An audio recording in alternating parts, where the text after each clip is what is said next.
ফেনীর সোনাগাজীর আলোচিত মাদ্রাসা ছাত্রী নুসরাত জাহান রাফি হত্যা মামলায় সোনাগাজী ইসলামিয়া ফাজিল মাদ্রাসার তৎকালীন অধ্যক্ষ সিরাজ উদ্দৌলা ও একই মাদ্রাসার ছাত্র সাদাত হোসেন শামীমের মৃত্যুদণ্ড বহাল রেখেছেন উচ্চ আদালত। একই সঙ্গে মৃত্যুদণ্ডের সাজা কমিয়ে 4 জনকে যাবজ্জীবন এবং খালাস দেওয়া হয়েছে 10 জনকে। সোমবার বিচারপতি বিশ্বদেব চক্রবর্তী ও বিচারপতি কে এম রাশেদুজ্জামান রাজার সমন্বয়ে গঠিত হাইকোর্টের বিশেষ বেঞ্চ এই রায় ঘোষণা করেন। এদিকে নুসরাত হত্যা মামলায় নির্বিচারে ফাঁসির রায় দেওয়ায় ফেনীর নারী ও শিশু নির্যাতন দমন ট্রাইব্যুনালের ওই সময়ের বিচারক মামুনুর রশিদের বিচারিক ক্ষমতা কেড়ে নেওয়ার নির্দেশ দিয়েছেন হাইকোর্ট। এস.এম. আরিফের রিপোর্ট।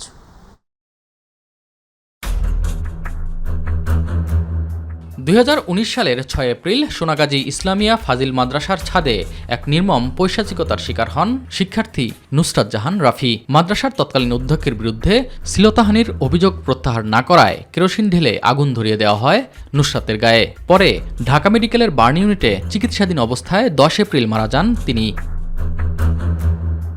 ঘটনার 7 মাসের মাথায় 2019 সালের 24 অক্টোবর ফেনীর নারী ও শিশু নির্যাতন দমন ট্রাইব্যুনাল মাদ্রাসার তৎকালীন অধ্যক্ষ সিরাজউদ্দৌলা সহ 16 আসামির সবাইকে মৃত্যুদণ্ড দেয়।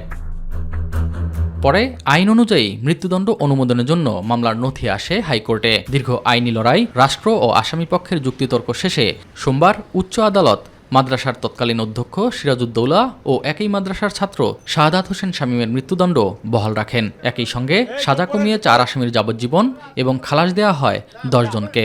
আজকে আদালত রায়টি দিয়েছে, আদালত তার অবজারভেশন বলেছে, কিন্তু আমরা তো সার্টিফাইড কপি দ্রুততম সময়ের জন্য আমরা আবেদন করব এবং আমরা দেখব যে আদালত রায় দেওয়ার ক্ষেত্রে যাদেরকে শুধুমাত্র খালাস দিয়েছে এমনই না, যারা দণ্ডপ্রাপ্ত হয়েছেন, ফাঁসির দণ্ডপ্রাপ্ত হয়েছেন কিংবা ফাঁসির দণ্ড থেকে যাবজ্জীবন কারাদণ্ড দণ্ডিত হয়েছেন, তাদেরটাও আমাদের প্রচলিত আইনি ব্যাখ্যা অনুযায়ী সঠিক আছে কিনা এবং সেটা দেখে পর্যবেক্ষণ করেই আমরা প্রকৃতপক্ষে রাষ্ট্রের পক্ষ থেকে সিদ্ধান্ত গ্রহণ করব যে আমরা এই রায়ের বিরুদ্ধে সুপ্রিম কোর্টের আপিল বিভাগে আপিল করব কি করব। দণ্ডপ্রাপ্তদের পরিবার চাইলে সর্বোচ্চ আদালতে আপিল করার কথা জানান আসামি পক্ষের আইনজীবীরা। 16 জনের ফাঁসি একটা মামলায়, এটা আমাদের এর আগে এরকম কোনো জাজমেন্ট আমার জানা নাই।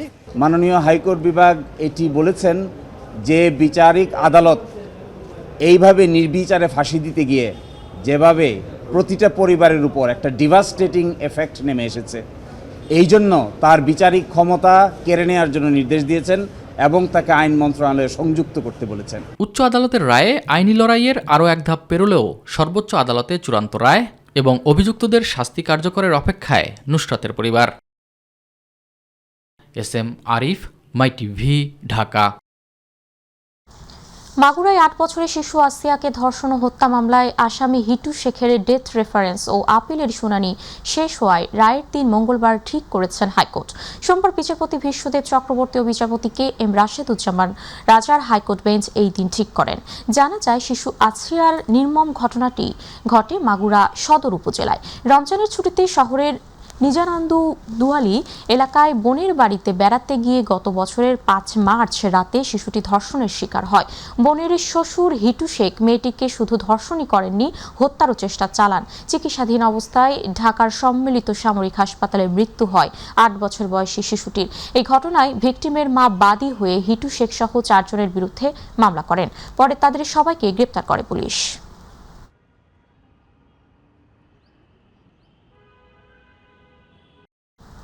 স্থানীয় সরকার নির্বাচনে দলীয় মনোনয়ন স্থানীয়ভাবে আলাপ আলোচনার মাধ্যমেই ঠিক করা হবে বলে জানিয়েছেন রুহুল কবির রিজভী আহমেদ।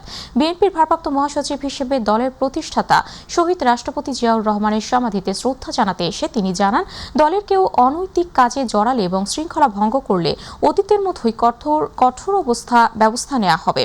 অপর এক কর্মসূচিতে অংশ নিয়ে আইনমন্ত্রী অ্যাডভোকেট আসাদুজ্জামান ঢালাওভাবে সরকারের সমালোচনা না করে বস্তুনিষ্ঠ এবং যৌক্তিক সমালোচনার আহ্বান জানান। মাহবুব সৈকতের রিপোর্ট। বাংলাদেশ জাতীয়তাবাদী দল বিএনপির মহাসচিবের দায়িত্ব এখন সিনিয়র যুগ্ম মহাসচিব হিসেবে দীর্ঘদিন দায়িত্ব পালনকারী দলের পরীক্ষিত নেতা রুহুল কবির রিজভী আহমেদের উপর। ভারপ্রাপ্ত মহাসচিব হিসেবে আনুষ্ঠানিকভাবে নেতাকর্মীদের নিয়ে রাজধানীর শেরে বাংলা নগরে দলের প্রতিষ্ঠাতা শহীদ প্রেসিডেন্ট জিয়াউর রহমান এবং প্রয়াত প্রধানমন্ত্রী ও দলের চেয়ারপারসন বেগম খালেদা জিয়ার সমাধিতে শ্রদ্ধা নিবেদন করেন তিনি। ফাতিহা পাঠ শেষে গণমাধ্যমের কাছে দেয়া বক্তব্যে আস্থা রাখার জন্য বিএনপির চেয়ারম্যান তারেক রহমানের প্রতি কৃতজ্ঞতা জানিয়ে সবার সহযোগিতা চান তিনি। আসন্ন স্থানীয় সরকার নির্বাচনের মনোনয়ন স্থানীয়ভাবেই ঠিক করার কথা জানান বিএনপির ভারপ্রাপ্ত মহাসচিব। স্থানীয় পর্যায়ে আমাদের দলের নেতৃবৃন্দ যারা আছেন, ইউনিয়নের নেতা, উপজেলার নেতা বা থানার নেতা বা জেলার নেতারা, তারা সব কিছু যাচাই বাছাই করে ইউপি নির্বাচনে যিনি যোগ্য প্রার্থী তাকে সমর্থন দেবেন। দলের শৃঙ্খলা রক্ষাকে অন্যতম কাজ হিসেবে জানিয়ে বিশৃঙ্খলা সৃষ্টিকারীদের বিরুদ্ধে কঠোর পদক্ষেপ নেওয়ার কথাও জানান রুহুল কবির রিজভী আহমেদ। হয়তো দুই একজন বিভিন্ন অনৈতিক কর্মকাণ্ডে থাকতে পারেন, তাদেরকে বলবো আমাদের চেয়ারম্যান কত শক্ত হাতে যারা দলের নাম ভাঙিয়ে নানা ধরনের অপকর্মে যুক্ত ছিলেন তাদের বিরুদ্ধে শক্ত পদক্ষেপ নিয়েছেন। সুতরাং কেউ অনৈতিক কাজ করবেন না, গঠনমূলক কাজে থাকবেন। অন্যদিকে নগরীর সিডনাপ মিলনায়তনে এক সেমিনারে দেয়া বক্তব্যে মানবাধিকার কমিশন ও গুম প্রতিকার প্রতিরোধ আইন সময় উপযোগী করার কথা জানান আইনমন্ত্রী। সরকারের কাজের যৌক্তিক সমালোচনা করার আহ্বানও জানান আইনমন্ত্রী advocate Asaduzzaman. Organise any programme এবং সরকারের সমালোচনা সেখানে করবেন। সরকারের এখানে স্তুতি বাক্য পাঠ করার জন্য আপনারা নিশ্চয়ই রাজনীতি করেন না, সুতরাং আপনাদের সেটা অধিকার আছে এবং সেই অধিকার নিশ্চিত করা সরকারের দায়িত্ব। এদিকে ডিপ্লোমা ইঞ্জিনিয়ার্স ইনস্টিটিউটে বিএনপির সাবেক মহাসচিব প্রয়াত আব্দুস সালাম তালুকদারের ২৭তম মৃত্যুবার্ষিকী উপলক্ষে আলোচনা সভায় অংশ নেন দলটির স্থায়ী কমিটি ও মন্ত্রিপরিষদের একাধিক সদস্য। জনাব তারেক রহমানের নেতৃত্বে কাজ চলছে, বেশ কিছু ভালো কাজ শুরু করা হয়েছে। এর ফল যে পর্যন্ত না পাওয়া যাবে বোঝা যাবে না যে কত যুগান্তকারী এসব কাজ। মাহবুব সৈকত, মাইটিভি, ঢাকা। জাতীয় নির্বাচনে যেই মানদণ্ড তৈরি হয়েছে তার চেয়ে ভালো স্থানীয় সরকার নির্বাচন আয়োজনের চেষ্টা করা হবে বলে জানিয়েছেন প্রধান নির্বাচন কমিশনার এএমএম নাসির উদ্দিন। সোমবার নির্বাচনী প্রশিক্ষণ ইনস্টিটিউটে সিইসি এসব কথা বলেন। তিনি বলেছেন, জাতীয় নির্বাচনের চেয়ে স্থানীয় সরকার নির্বাচনী সহিংসতা কিছুটা বেশি হয়। এই বিষয়টি মাথায় রেখে আইনশৃঙ্খলা রক্ষাকারী বাহিনীকে প্রয়োজনীয়ভাবে মোতায়েন করা হবে। সিইসি বলেন, নির্বাচন আয়োজনের ক্ষেত্রে চ্যালেঞ্জ রয়েছে, তবে কমিশনের অঙ্গীকারে কোনো ঘাটতি নেই। স্থানীয় সরকার নির্বাচনের দিনক্ষণ এখনই বলা সম্ভব নয় জানিয়ে সিইসি বলেন, নির্বাচনের সময় নির্ধারণে বিভিন্ন বিষয় বিবেচনা করতে হচ্ছে, পাশাপাশি কিছু আইন ও বিধিবিধান সংশোধনের কাজ চলছে। চ্যালেঞ্জের মাত্রা এবং পরিমাণ দেখেছেন, পদে পদে যেগুলো চ্যালেঞ্জ ফেস করতে হয়। এবং আমি একটা কথা লাস্টে বলেছি, ইট ইজ দ্য কমিটমেন্ট যেটা আপনাকে এগিয়ে নেবে। আমরা আওয়ার কমিটমেন্ট ইজ টোটাল, এখানে কোনো আমাদের কমিটমেন্টের কোনো ঘাটতি নাই। আমরা ঠিক জাতীয় নির্বাচন যেটা করেছি, আমরা যেভাবে করেছি তার চাইতে বেটার খারাপ হবে না। আমরা চাইব তার চাইতে আরও বেটার করার জন্য, কিন্তু সুতরাং ওইটাতে স্ট্যান্ডার্ড আমরাই সেট করেছি, ওই স্ট্যান্ডার্ডের নিচে তো আমরা যেতে পারি না। সুতরাং ওই স্ট্যান্ডার্ড তো থাকবেই, যদি পারি ওর চাইতে আরও বেটার করব। জামাতে ইসলামের সেক্রেটারি জেনারেল মিয়া গোলাম পরওয়ার বলেছেন, দেশের স্থিতিশীলতা ও গণতন্ত্রে উত্তরণের জন্য সংসদে দায়িত্বশীল বিরোধী দলের ভূমিকা পালন করছে জামাত ইসলামী। তিনি বলেন, সরকারকে বিরোধিতার জায়গায় বিরোধিতা ও সহযোগিতার জায়গায় সহযোগিতা করার ইতিবাচক মনোভাব আছে জামাতের। সংবাদপত্রের সম্পাদকদের সাথে বিরোধী দলীয় নেতার মতবিনিময় সভা শেষে তিনি এসব কথা বলেন। গোলাম পরওয়ার বলেন, বিদ্যুৎ ও গ্যাস সংকট নিরসন ও গণভোটের রায় বাস্তবায়ন সহ নানা ইস্যুতে অনেক জায়গায় সরকারের কাছ থেকে বৈষম্যের শিকার হয়েছে দল, তাই গণতন্ত্র উত্তরণের দায়িত্ব পালনে সাংবাদিকদের কাছে সহযোগিতা কামনা করেছেন জামাত আমির। গণভোটের ব্যালটে যে 4টি প্রশ্নে 70% লোক হাতে ভোট দিয়ে হা জয়যুক্ত করেছে, ওই রায় কার্যকর করার প্রশ্নে 11 দলীয় ঐক্য তথা জামাত ইসলামী তিল পরিমাণ ছাড় দেবে না, এটা জামাত ইসলামের আমিরের বক্তব্য। এবং জনগণের রায়ের সঙ্গে আমরা আছি। পার্লামেন্টে যদি নিষ্পত্তি হয় আলহামদুলিল্লাহ, নাইলে 70% জনগণ যেখানে আছে আমরা সেখানে চলে যাব। যারা এই কথা বলছেন তারা বাংলাদেশের রাজনীতির ইস্যু সম্পর্কে বিশ্লেষণ কোনো ক্ষমতা নাই। বাংলাদেশের সবচেয়ে প্রধান ইস্যু হচ্ছে এখন গণভোটের রায়, এর চেয়ে বড় পলিটিক্যাল ইস্যু হইতে পারে। যিনি বলেছেন তিনি হয়তো সরকারের চাটুকরকে খুশি করার জন্য এটা বলেছেন। জামাত ইসলামের সেক্রেটারি জেনারেল অধ্যাপক মিয়া গোলাম পরোয়ার বলেছেন, জনগণকে সঙ্গে নিয়ে লং মার্চ সফল করা হবে। আগামী ৫ সেপ্টেম্বর ১১ দলীয় ঐক্যের ঢাকা চট্টগ্রাম লং মার্চের বিষয়ে আইজিপির সঙ্গে সাক্ষাৎ শেষে রাতে তিনি এই কথা বলেন। গোলাম পরোয়ার বলেন, গণভোটের গণরায় বাস্তবায়ন সহ নানা দাবিতে এই লং মার্চ হবে। আগামী ৫ সেপ্টেম্বর সকাল ৭টায় শাপলা চত্বর থেকে চট্টগ্রামের উদ্দেশ্যে লং মার্চ শুরু করবে ১১ দলীয় ঐক্য। লং মার্চে প্রশাসনের পক্ষ থেকে আইজিপি সহযোগিতার আশ্বাস দিয়েছেন উল্লেখ করে মিয়া গোলাম পরোয়ার বলেন, জনগণকে সঙ্গে নিয়ে লং মার্চ হবে। লম্বা রুটে আমরা যাব। পুলিশ প্রধান অর্থ হচ্ছে সারা দেশের সমস্ত পুলিশের রেঞ্জ, এসপি তাদের নিয়ন্ত্রণে আছে। সমস্ত রুটগুলো তাদেরকে ডিটেলস জানানো, পয়েন্টগুলো জানানো, এটা তো আমরা তাদেরকে অফিসিয়ালি জানাইনি। ঘোষণা আমরা করেছি, কিন্তু কোথায় যাব, কখন যাব, কোথায় সমাবেশ, কি কপারেশন প্রয়োজন, এই ডিটেলস এভরিথিং তাদের না জানলে তো তারা আমাদের হেল্প করতে পারবে না। আমাদের সভা সমাবেশগুলো পিসফুল হওয়া এবং ওনাদের দায়িত্ব পালনে ওনারা যেন বাধাগ্রস্ত না হন, বলতে না পারেন যে আপনারা তো আমাদেরকে জানালেন না। আমরা নাগরিক দায়িত্ব মনে করি ওনাদেরকে অবহিত করো। বিএনপি সরকারের প্রথম ১৮০ দিনের ব্যর্থতার চিত্র তুলে ধরে দ্রব্যমূল্য নিয়ন্ত্রণ, আইন শৃঙ্খলা ও বিদ্যুৎ জ্বালানি সরবরাহ নিয়ে তীব্র সমালোচনা করেছে জাতীয় নাগরিক পার্টি এনসিপি। দলটির দাবি, নানা সংকটের দায় আগের সরকারের উপর চাপালেও জনগণের কাছে তা গ্রহণযোগ্যতা পাচ্ছে না। এক সংবাদ সম্মেলনে এনসিপির আহ্বায়ক নাহিদ ইসলাম বলেছেন, মূল্যায়নের জন্য ৬ মাস পর্যাপ্ত সময় না হলেও এই সময়ের কার্যক্রমে সরকার ব্যর্থ। সাদিয়া হক ময়ের রিপোর্ট। ফেব্রুয়ারি নির্বাচনে সংখ্যাগরিষ্ঠতা নিয়ে বিএনপি সরকার গঠনের পর পূর্ণ হয়েছে ৬ মাস। সরকারের ১৮০ দিনের কার্যক্রম নিয়ে রাজধানীর বাংলা মোটরে এনসিপির কার্যালয়ে এক সংবাদ সম্মেলন করেন জাতীয় নাগরিক পার্টি এনসিপি। ১৮০ দিনে এটাই প্রমাণিত হয়েছে যে তারেক রহমানের কোনো ধরনের পরিকল্পনা নাই দেশকে পরিচালনা করার।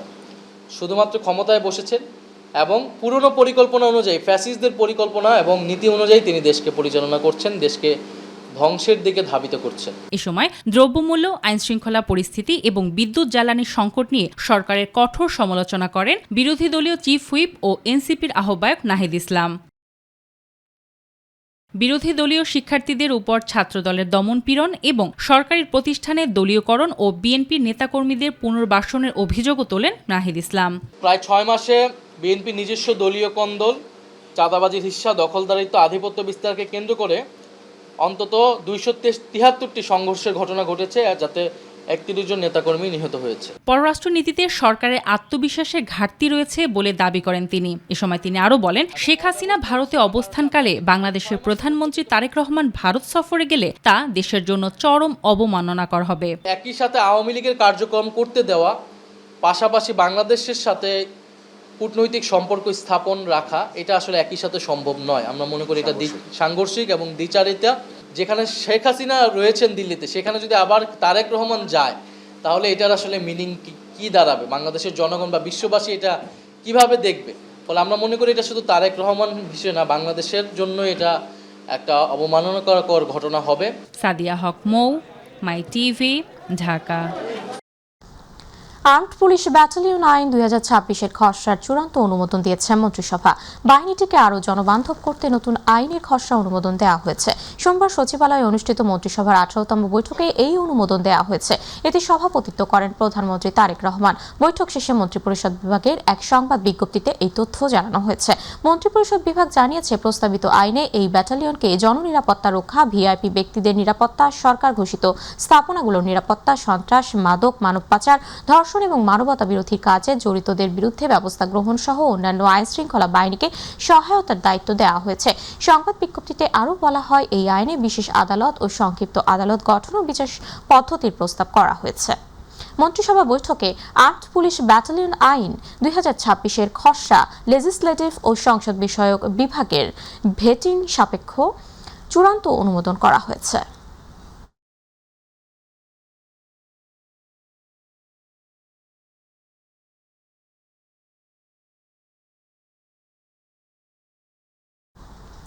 ষষ্ঠ শ্রেণী থেকে স্নাতক পর্যন্ত মেয়েদের জন্য সার্বজনীন উপবৃত্তি পুনরায় চালুর সম্ভাবনা যাচাইয়ের নির্দেশ দিয়েছেন প্রধানমন্ত্রী। সম্ভাব্য ব্যয়, উপকার ভোগীর সংখ্যা, বাস্তবায়ন পদ্ধতি এবং এর সামাজিক ও শিক্ষাগত প্রভাব বিশ্লেষণ করে এই বিষয়ে একটি সুস্পষ্ট প্রস্তাব তৈরির নির্দেশনা দিয়েছেন তিনি। সোমবার সচিবালয়ে মন্ত্রিপরিষদ বিভাগের প্রধানমন্ত্রীর কার্যালয়ে অনুষ্ঠিত এক বৈঠকে এই নির্দেশ দেন প্রধানমন্ত্রী। বৈঠকে প্রধানমন্ত্রী শিক্ষা সহায়তা ট্রাস্টের চলমান কার্যক্রম, লক্ষ্য, উদ্দেশ্য এবং শিক্ষার্থীদের আর্থিক সহায়তা দেওয়ার মাধ্যমে ঝরে পড়া রোধে ট্রাস্টের ভূমিকা সম্পর্কে প্রধানমন্ত্রীকে বিস্তারিত জানানো হয়। এই সময় সাবেক প্রধানমন্ত্রী বেগম খালেদা জিয়ার আমলে মেয়েদের জন্য চালু হওয়া সার্বজনীন উপবৃত্তি কর্মসূচির প্রভাব ও অর্জন নিয়েও আলোচনা হয়।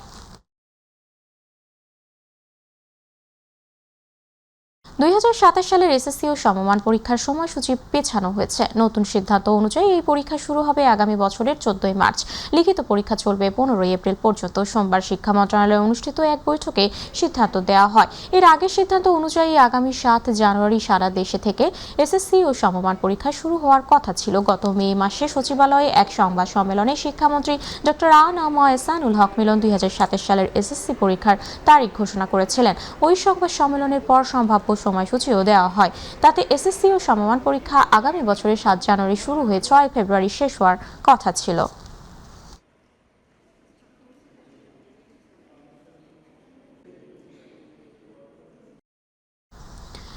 রাষ্ট্রপতি মির্জা ফখরুল ইসলাম আলমগীরের সঙ্গে সৌজন্য সাক্ষাৎ করেছেন প্রধান বিচারপতি জুবায়ের রহমান চৌধুরী। বিকেলে বঙ্গভবনে রাষ্ট্রপতির সঙ্গে তিনি এই সাক্ষাৎ করেন। এ সময় তিনি মির্জা ফখরুল ইসলামকে রাষ্ট্রপতি হিসেবে দায়িত্ব গ্রহণ করায় আন্তরিক অভিনন্দন জানান। সাক্ষাৎকালে তিনি সুপ্রিম কোর্টের বিভিন্ন কার্যক্রম, আদালত পরিচালনার বিষয়াদি ও বিদ্যমান চ্যালেঞ্জ সম্পর্কে রাষ্ট্রপতিকে অবহিত করেন। প্রধান বিচারপতি এই সময় রাষ্ট্রপতির কাছে অতিরিক্ত মামলা জট, প্রয়োজনীয় দক্ষ জনবলের ঘাটতি ও কাঠামোগত সংকট সহ বিচার অঙ্গনে বিদ্যমান বিভিন্ন সমস্যা তুলে ধরেন এবং এ বিষয়ে রাষ্ট্রপতির সহযোগিতা কামনা করেন। এই সময় রাষ্ট্রপতির সচিব, সামরিক সচিব ও প্রেস সচিব উপস্থিত ছিলেন।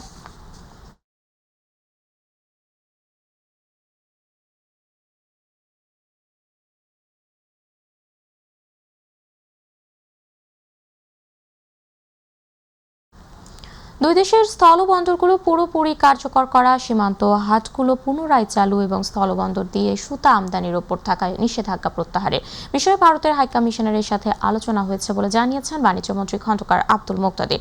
সকালে সচিবালয়ে বাংলাদেশ নিযুক্ত ভারতের হাইকমিশনারের সাথে বৈঠক শেষে এই কথা জানান তিনি। এ সময় ভারতের হাইকমিশনার দীনেশ ত্রিবেদী বলেন, বাংলাদেশ ও ভারতের মধ্যে রাজনৈতিক টানাপোড়েন থাকলেও দুই দেশের অর্থনৈতিক সম্পর্ক এগিয়ে যাবে। আরও জানাচ্ছেন রাকিব জান। সকালে সচিবালয়ে বাণিজ্যমন্ত্রী খন্দকার আব্দুল মুক্তাদিরের সাথে সৌজন্য সাক্ষাৎ করেন বাংলাদেশে নিযুক্ত ভারতের হাই কমিশনার দীনেশ ত্রিবেদী। বৈঠক শেষে বাণিজ্যমন্ত্রী জানান, দুই দেশের মধ্যে বাণিজ্য বাড়ানোর পাশাপাশি বিভিন্ন সমস্যা সমাধানের বিষয়ে আলোচনা হয়েছে। বাণিজ্যিক সম্পর্কের মধ্যে গতি আনা, ক্রমাগত এগিয়ে নিয়ে যাওয়া, নতুন বিনিয়োগের সুযোগ এবং ক্ষেত্র খোঁজা, এটি একটি বহমান প্রক্রিয়া, এটি চলতে থাকে। একই সাথে বাংলাদেশ ও ভারতের স্থলবন্দরগুলোকে পুরোপুরি কার্যকর করার পাশাপাশি বন্ধ থাকা সীমান্ত হাটগুলো পুনরায় চালু করার উদ্যোগ নেওয়া সহ স্থলপথে সুতা আমদানির উপর বিদ্যমান নিষেধাজ্ঞা প্রত্যাহারের বিষয়ে আলোচনা হয়েছে বলেও জানান তিনি। ওনারা ল্যান্ড বর্ডারগুলি পুরোপুরি ফাংশনাল করা, আপনার বর্ডার হাটগুলি পুনরায় চালু করা, তারপরে ল্যান্ড বর্ডার দিয়ে সুতা আমদানি যেটা এখন প্রহিবিটেড সেটাকে আবার পুনরায় চালু করা, সাবরুম এবং আরও দুই একটা রাস্তার ব্যাপারে তাদের আমাদের নজরে এনেছেন। এই সমস্ত নিয়ে আলাপ হয়েছে। বাংলাদেশ ভারত বাণিজ্যিক সম্পর্ক এগিয়ে নিয়ে যাওয়ার ব্যাপারে আলোচনা হয়েছে।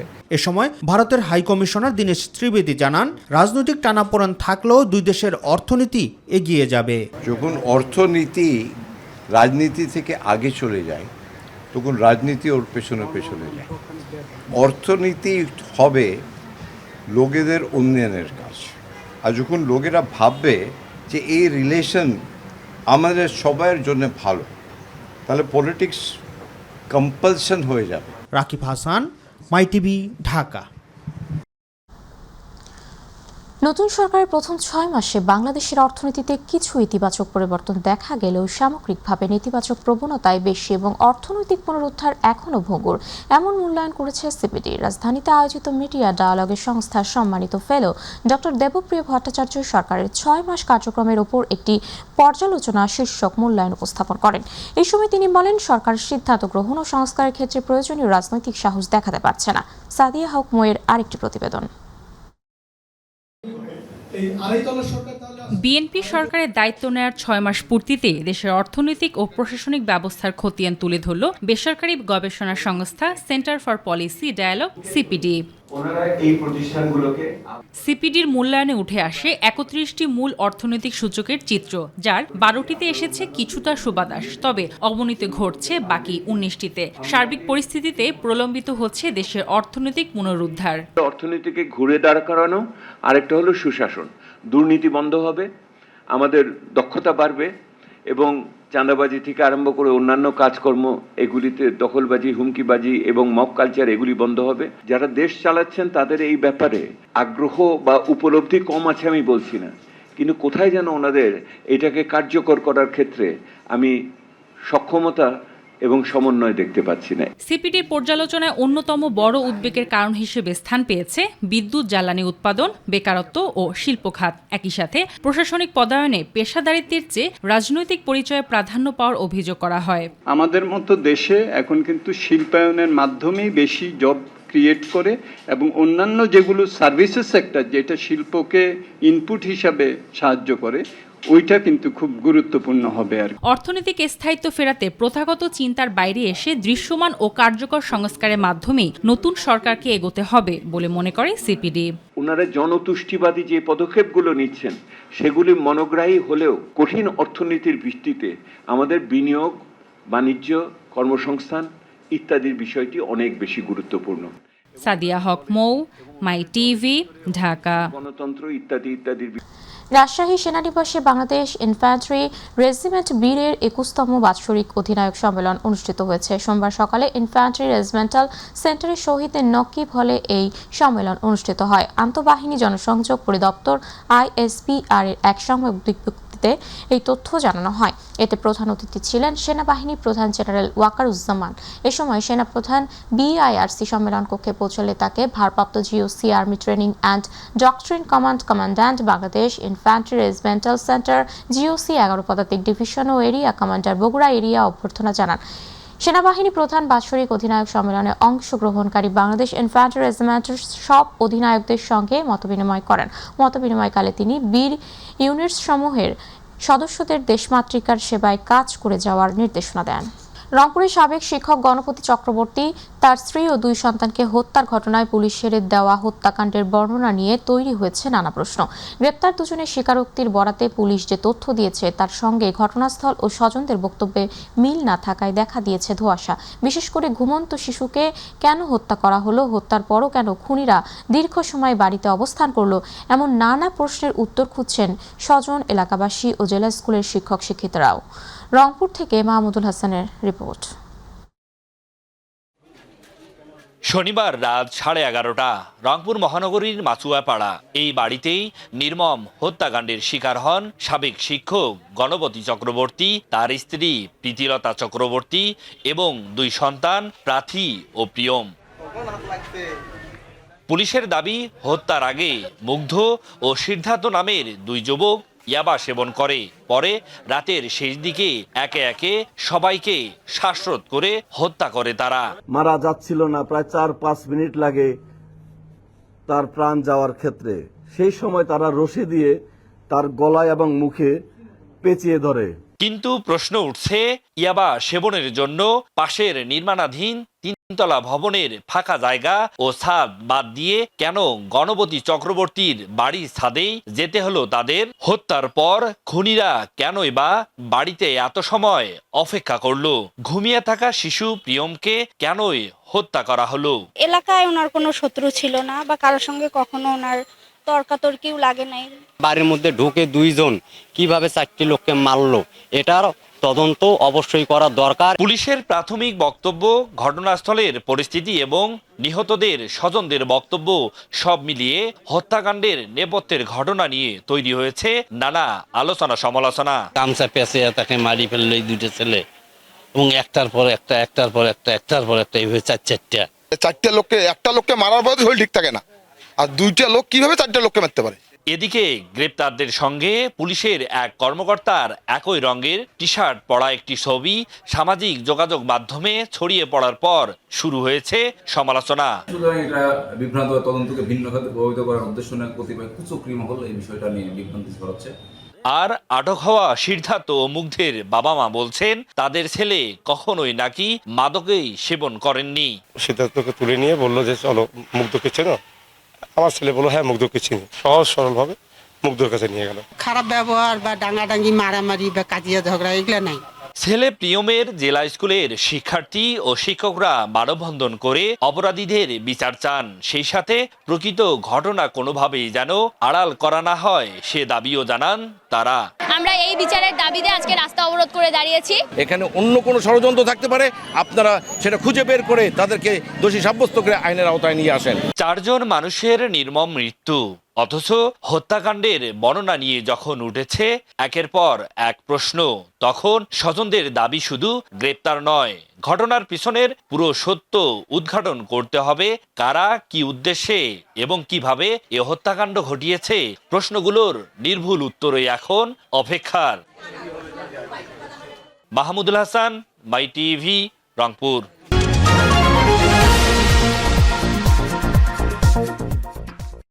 জুলাই গণঅভ্যুত্থানের স্মৃতি, আত্মত্যাগ আর ইতিহাসকে নতুন প্রজন্মেরও কাছে তুলে ধরতে জাতীয় শিল্পকলা একাডেমির নাট্যশালায় অনুষ্ঠিত হয় প্রামাণ্য চলচ্চিত্র প্রদর্শনী ও সাংস্কৃতিক অনুষ্ঠান ৩৬ জুলাই এক ফালি রোদ। এই অনুষ্ঠানের আয়োজন করে বাংলাদেশ জাতীয়তাবাদী সামাজিক সাংস্কৃতিক সংস্থা জাসাস। অনুষ্ঠানে প্রধান অতিথি হিসেবে উপস্থিত ছিলেন সাংস্কৃতিক মন্ত্রণালয়ের মন্ত্রী অধ্যাপক নিতাই রায়চৌধুরী, প্রতিমন্ত্রী আলী নেওয়াজ মাহমুদ খৈয়াম, ঢাকা দক্ষিণ সিটি কর্পোরেশনের প্রশাসক আব্দুস সালাম সহ বিশিষ্টজনেরা।